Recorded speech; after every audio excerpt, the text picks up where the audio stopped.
നമസ്കാരം. സ്പെഷ്യൽ കറസ്പോണ്ടന്റിലേക്ക് വീണ്ടും സ്വാഗതം. കോഴിക്കോട് ജില്ലയിലെ നാദാപുരം വീണ്ടും വാർത്തകളിൽ നിറയുകയാണ്.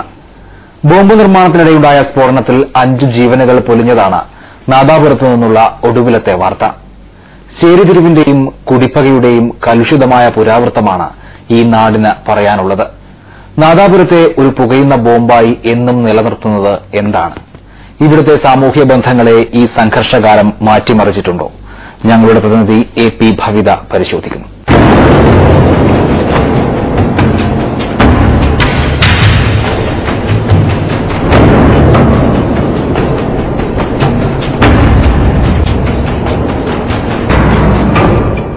ഭവിത, സ്വാഗതം.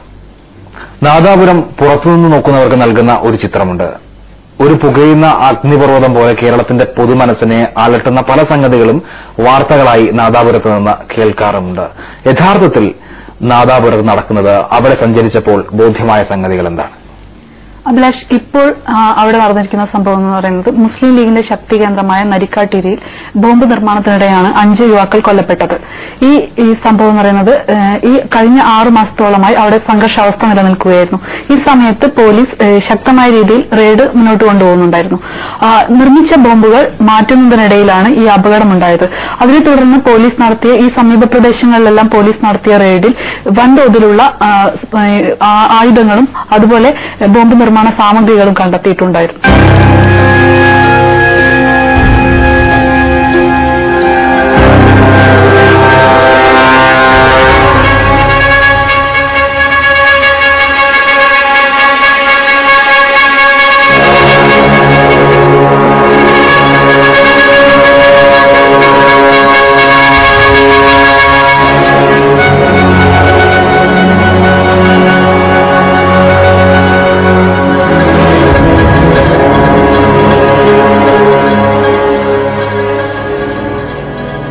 കേരളത്തിന്റെ നെഞ്ചിൽ അണയാതെ നീറിനീറി കത്തുന്ന ആധിയാണ് നാദാപുരം.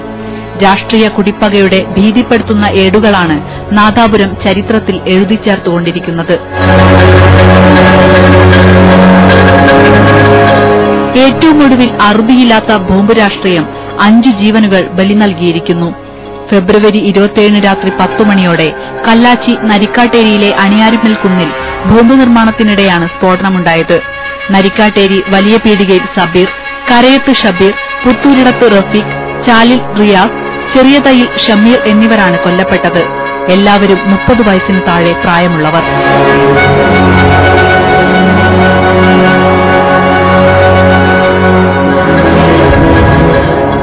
മൂന്ന് പേർ സംഭവസ്ഥലത്തും 2 പേർ ആശുപത്രിയിലും മരണത്തിന് കീഴടങ്ങി. മുസ്ലിം ലീഗിന്റെ ശക്തി കേന്ദ്രങ്ങളിലാണ് സ്ഫോടനം നടന്നത്.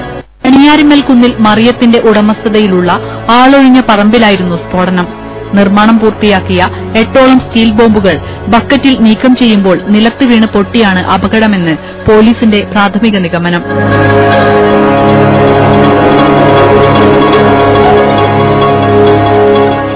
സംഭവം അവിടെ ഒരു 9:15 ആകുമ്പോൾ ബ്ലാസ്റ്റ് ഉണ്ടായി. ആ ബ്ലാസ്റ്റ് ഉണ്ടായ ശേഷം പെട്ടെന്ന് പോലീസിന്റെ സ്ഥലത്ത് എത്തി. നമ്മുടെ ഇൻഫർമേഷൻ പ്രകാരം ഇവിടെ ഇന്ത്യയുടെ ആൾക്കാർ ഹോസ്പിറ്റലിലേക്ക് മാറ്റി. അതനുസരിച്ച് നമ്മൾ വെരിഫൈ ചെയ്തു. ഇൻഫർമേഷൻ വെരിഫൈ ചെയ്യുമ്പോൾ രാത്രി 4 ആൾക്കാർ മരിച്ചു. അപ്പോൾ 5ാമത്തെ ആൾ രാവിലെയാണ് മരിച്ചത്. ഈ മരിച്ച ആൾക്കാരെല്ലാം ഈ ഏരിയയിലുള്ള ആൾക്കാരാണ്. നമ്മൾ ക്രിമിനൽ ഇൻവെസ്റ്റിഗേഷൻ അനുസരിച്ചിട്ട് നമ്മൾ കണ്ടുപിടിച്ചത് ബ്ലാസ്റ്റ് ഇവിടെ തന്നെ ബോംബ്സ് ഉണ്ടാക്കുമ്പോൾ ഉണ്ടായതാണ്.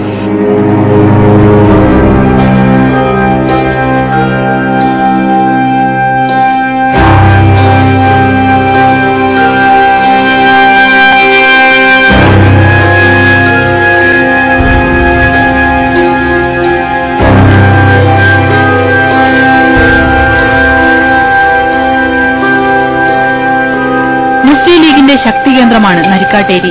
കൊല്ലപ്പെട്ടവർ ലീഗിന്റെ സജീവ പ്രവർത്തകരും. മുസ്ലിം ലീഗിന്റെ ജില്ലാ സെക്രട്ടറിയും നാദാപുരം പഞ്ചായത്ത് പ്രസിഡന്റുമായ സൂപ്പി നരിക്കാട്ടേരിയുടെ വീടിന് സമീപമാണ് സ്ഫോടനം നടന്നത്.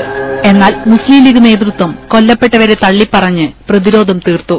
പല പ്രാവശ്യങ്ങൾക്കൊക്കെ ലീഗുമായി യാതൊരു ബന്ധവുമില്ല.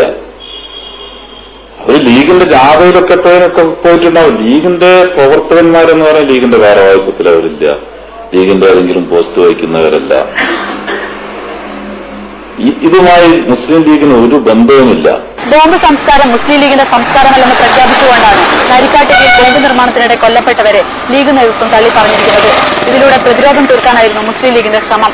എന്നാൽ കൊല്ലപ്പെട്ടവർ മുസ്ലിം ലീഗിന്റെ സജീവ പ്രവർത്തകരായതിനാൽ ഇതിന്റെ ഉത്തരവാദിത്വത്തിൽ നിന്നും ലീഗ് നേതൃത്വത്തിന് ഒഴിഞ്ഞു മാറാൻ കഴിയില്ല.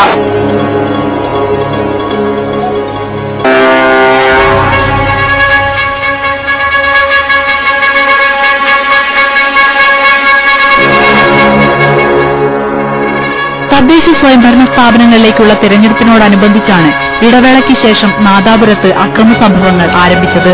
കഴിഞ്ഞ 2 മാസത്തിനുള്ളിൽ 59 കേസുകളാണ് രാഷ്ട്രീയ അക്രമ സംഭവങ്ങളുമായി ബന്ധപ്പെട്ട് നാദാപുരം പോലീസ് രജിസ്റ്റർ ചെയ്തത്. ഫെബ്രുവരി മാസത്തിൽ മാത്രം 9 അക്രമ സംഭവങ്ങൾ ഉണ്ടായതായാണ് റിപ്പോർട്ട്.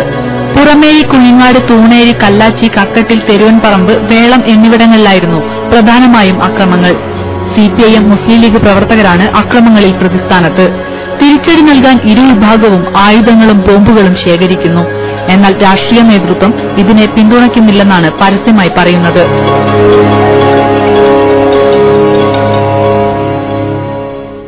ബോംബ് രാഷ്ട്രീയത്തിൽ CPIMന് പങ്കില്ല.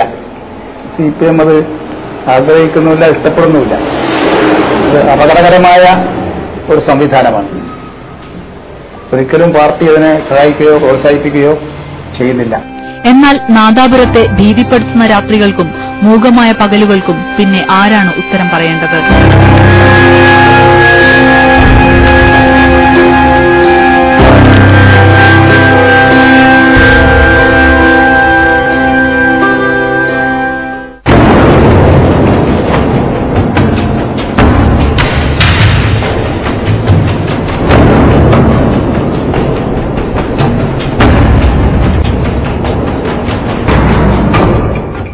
ഭവിത, നാദാപുരത്തിന്റെ ഒരു സാമൂഹ്യ ചരിത്രം വിശകലനം ചെയ്യുമ്പോൾ ഈ കലാപത്തിന്റെ വേരുകൾ പലപ്പോഴും ആഴത്തിൽ പോയിട്ടുണ്ട് എന്ന് നമുക്ക് മനസ്സിലാക്കും. ഇത് അവിടുത്തെ സാമൂഹ്യ ബന്ധങ്ങളെ ഏതെങ്കിലും തരത്തിൽ ബാധിച്ചിട്ടുണ്ടോ?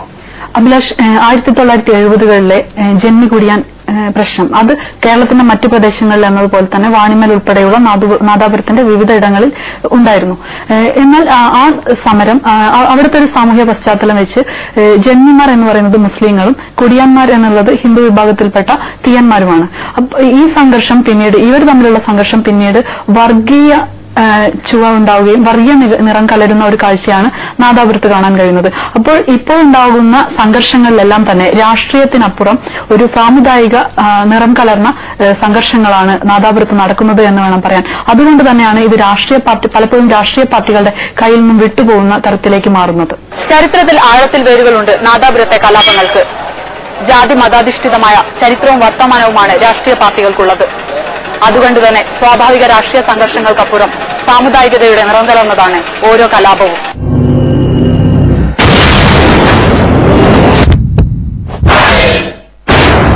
രാഷ്ട്രീയ കുടിപ്പകയുടെ വിഷവിത്ത് നാദാപുരത്തിന്റെ മണ്ണിൽ പൊട്ടിമുളയ്ക്കുന്നത് 1970-കളിലാണ്. ഭൂമിയുടെ ഉടമസ്ഥത മുസ്ലിങ്ങൾക്കും തൊഴിലാളികൾ തീയ സമുദായക്കാരും എന്നതായിരുന്നു നാദാപുരത്തിന്റെ സാമൂഹ്യ ഘടന. തൊഴിലാളികൾ മുസ്ലിം ലീഗിന്റെയും കോൺഗ്രസിന്റെയും വഴിയെ സഞ്ചരിച്ചപ്പോൾ തൊഴിലാളികളായ തീയർക്കിടയിൽ കമ്മ്യൂണിസ്റ്റ് ആശയങ്ങൾക്ക് പെട്ടെന്ന് വേരോട്ടം കിട്ടി. ഇതോടെ നാദാപുരത്തിന്റെ ഉൾഗ്രാമങ്ങൾ ജന്മികുടിയാൻ സംഘർഷങ്ങൾക്ക് വേദികളായി. 1973 ഒക്ടോബർ 30-ന് വാണിമേലിൽ കർഷക തൊഴിലാളിയും കമ്മ്യൂണിസ്റ്റുകാരനുമായ KP കുഞ്ഞിരാമൻ കൂലിത്തർക്കത്തെ തുടർന്ന് കൊല്ലപ്പെട്ടതോടെയാണ് നാദാപുരത്തെ രാഷ്ട്രീയ സംഘർഷങ്ങളുടെ ചരിത്രം തുടങ്ങുന്നത്.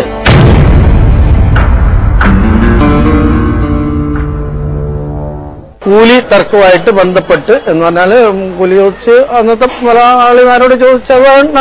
അത് അവസാനം എന്താണ് കൊലപാതകത്തിലെത്തിയാണ്. ഏറ്റുമുട്ടൽ നടന്നതല്ല, കുഞ്ഞിരാമന കുറച്ച് ആൾക്കാർ പോയിട്ട് സംഘടനമായിട്ട് വഹിച്ചാണ്.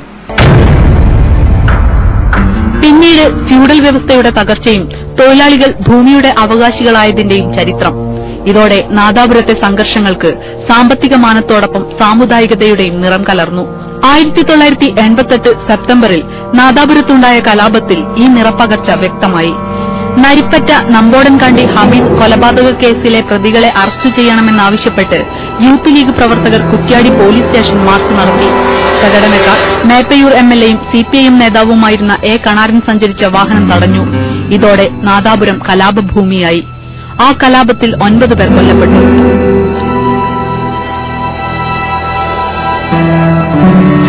പ്രവർത്തകരായ കാപ്പുമ്മൽ ദിവാകരൻ, സജീവൻ, കൊയ്തോരിയിന്മേൽ കുമാരൻ, ലീഗ് പ്രവർത്തകനായ പൊയിൽ യൂസഫ് ഹാജി, വാര്യൻകണ്ടി കുഞ്ഞഹമ്മദ് ഹാജി, കളത്തിൽ പക്രൻ, കോൺഗ്രസ് പ്രവർത്തകനായ ചാലുപറമ്പത്ത് അബ്ദുള്ള എന്നിവരുടെ ജീവൻ രാഷ്ട്രീയ പകപോക്കലിൽ നഷ്ടപ്പെട്ടു. ഇതേ കാലത്തുതന്നെ വാണിമേൽ പുഴയോരത്ത് മമ്മു, ബഷീർ എന്നീ കോൺഗ്രസ് പ്രവർത്തകർ ബോംബ് നിർമ്മാണത്തിനിടെ കൊല്ലപ്പെട്ടു. ബോംബ് നിർമ്മാണത്തിനിടെ ആളുകൾ കൊല്ലപ്പെടുന്ന ആദ്യ സംഭവമാണിത്. പിന്നീട് ഇടയ്ക്കിടെ ഒറ്റപ്പെട്ട സംഘർഷങ്ങൾ ഉണ്ടായെങ്കിലും 2001 നാദാപുരം വീണ്ടും വാർത്തകളിൽ നിറഞ്ഞു. സംഘർഷത്തിനിടെ തെരുവൻപറമ്പിൽ നഫീസ ബലാത്സംഗം ചെയ്യപ്പെട്ടു എന്ന വാർത്ത പരന്നതോടെ സംഘർഷം നിയന്ത്രണാതീതമായി. സിപിഐഎം പ്രവർത്തകനായ ഈന്തുള്ളതിൽ ബിനുവിനെ കല്ലാച്ചിയിൽ വെച്ച് NDF പ്രവർത്തകർ വെട്ടിക്കൊന്നു.